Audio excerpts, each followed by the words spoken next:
Now I'll send it to Kempson Cross, who's live at Vigilante Stadium with more. Kempson.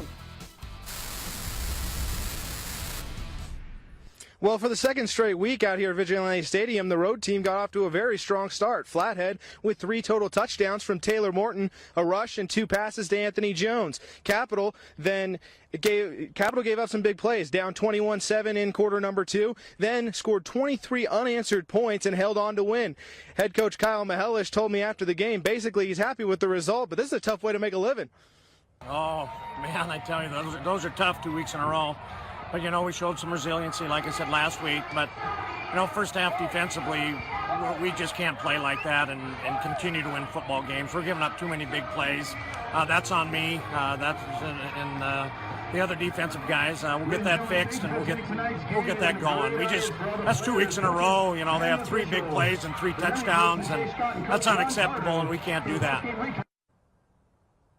Capital makes it back-to-back comeback victories with their 30-24 win over Flathead at Vigilante Stadium. SWX is in the capital city of Helena for a crosstown rivalry clash between 2 of the top AA teams in high school girls basketball. It's the 8-0 Helena High Lady Bengals versus the 8-0 Capital High Lady Bruins. Welcome to the jungle. We have one of the top high school basketball games of the year on tap for you. Kempson Cross alongside Tony Arnson. Now Helena comes in as the defending champs, unbeaten since Valentine's Day last year, and Lady Grizz commit, the junior Jamie Pickens, is a big reason why. Oh yes, she is. She's a great all-around player. She's a big girl that can handle the ball. She can shoot the 3. And very physical in the paint. So, their offense is definitely going to work around her with another senior, Camden Hilborn, and then try to work some young girls in there that are going to have to get used to the emotion of this game real early. Meanwhile, on the Capital side, they won the 2015 state title as part of a sustained run of excellence here recently. They have yet to lose this season as well. As we mentioned, both of them are 8-0. They're led by Army West Point commit Taylor Sullivan. Yeah, she's a very good, a lot of similar player, real physical, good athletic, big girl that works a lot of different girls into her offense. I like the way that she handles the ball in the post and moves the ball around, and very anxious to watch that offense work tonight around a lot of different girls that are good role players. They get a good 7-person rotation in there, and those girls play well. Capital swept in 2013, 14, and 15. Helena tonight will look to win their 5th straight. This is the first time both of these teams have been this highly ranked going into this kind of clash. We're excited for it, and we'll have it on for you on the other side live on SWX.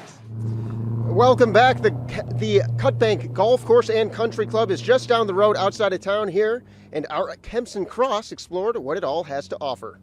Hey everybody, all kinds of people come from around the state, nation, and even across the Canadian border to hit the links at this historic golf course. Longtime member Harry Ellert says he has quite the history with the Cutbank Golf Course and Country Club, and it all started back in the 1960s. My dad didn't golf, but 2 of my uncles golfed, and they helped with the start of this. My Uncle Harv taught me the game of golf, and I golf like him. Got the old hook, swing, and everything. Yeah, I played high school golf. In fact, I had an uncle that was a professional golfer, Gardner Dickinson, played with Arnold Palmer, and so I enjoy the game. Now you're going to get into it. Nicole Shook just became the clubhouse manager last year and says she didn't exactly grow up around golf. Yeah, it wasn't something that I was into, and when I met my husband, he liked the game, and he brought me out to play one day, and I liked it ever since. I just love this place and the people and our members. I mean, they're so nice. Shook says their main season is between April and October 1st, but they're always making improvements to host a variety of events. We replaced one of our greens on hole 8. We've replaced a fryer and our grill. Water tank back here at the 1st of July decided to give way, and we had about 10 members or so come out and help clean it up. A lot of people believe that this place you have to be a member only, but it's not like that. Nicole and Harry both say it's important to get the next generation involved in the sport. People think it's an older person's sport, which it's not. It's a fun sport, actually. It's a very frustrating sport as well.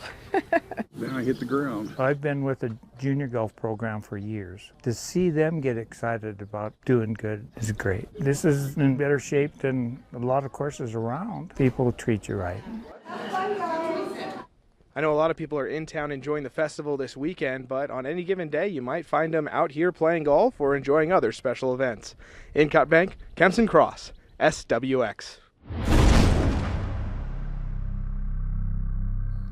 Welcome back to the Friday Night Frenzy. We'll get back into things by looking at a few score updates from around the state. 2 small school blowouts here. The Townsend Bulldogs of Broadwater County getting it done at home, 45-0 over the Thompson Falls Blue Hawks. Plus, just went final, Great Falls Central Catholic all over the Twin Bridges down in Butte. The Mustangs beat the Falcons 46-0 at Alumni Coliseum on the campus of Montana Tech.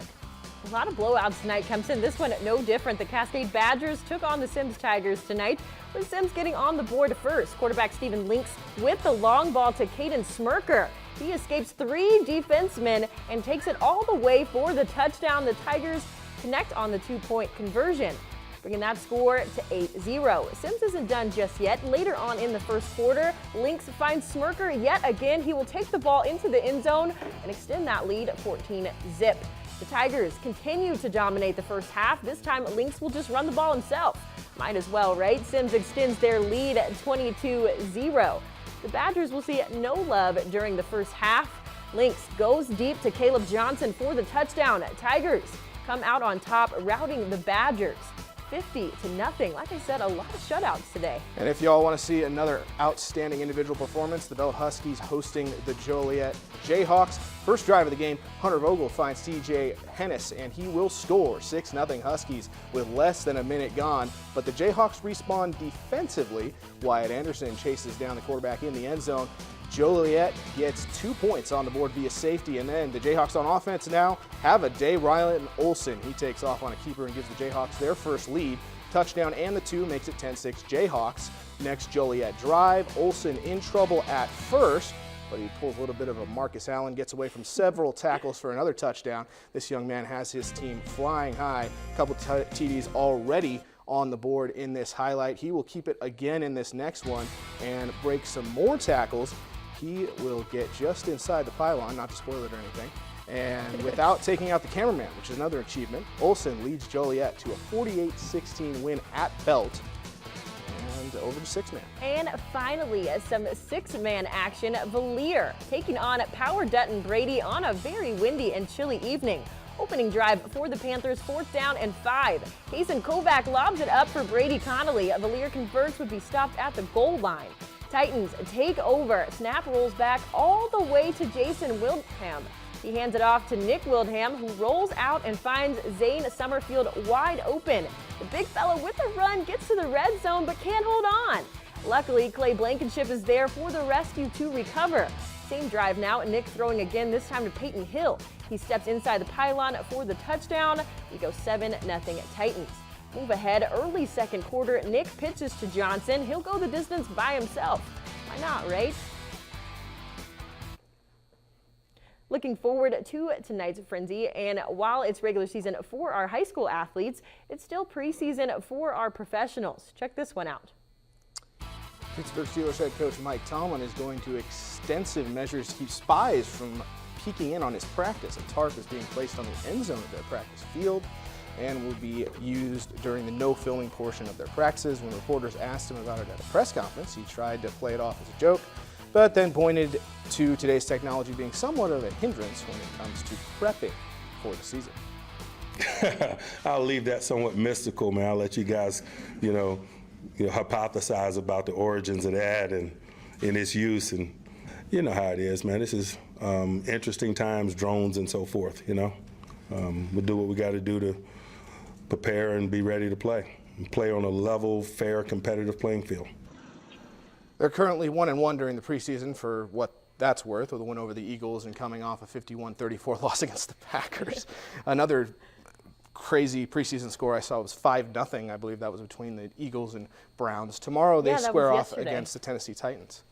Yeah, so a lot of stuff we got done today. It was a whirlwind for high school football. So many games, but guess what? We still have more to cover. We're out of time for tonight on our first Friday Night Frenzy of the season, but you can switch over to SWX tonight right after this to catch even more of the highlights, and we'll have plenty of live broadcasts throughout the season as well, both high school volleyball and football.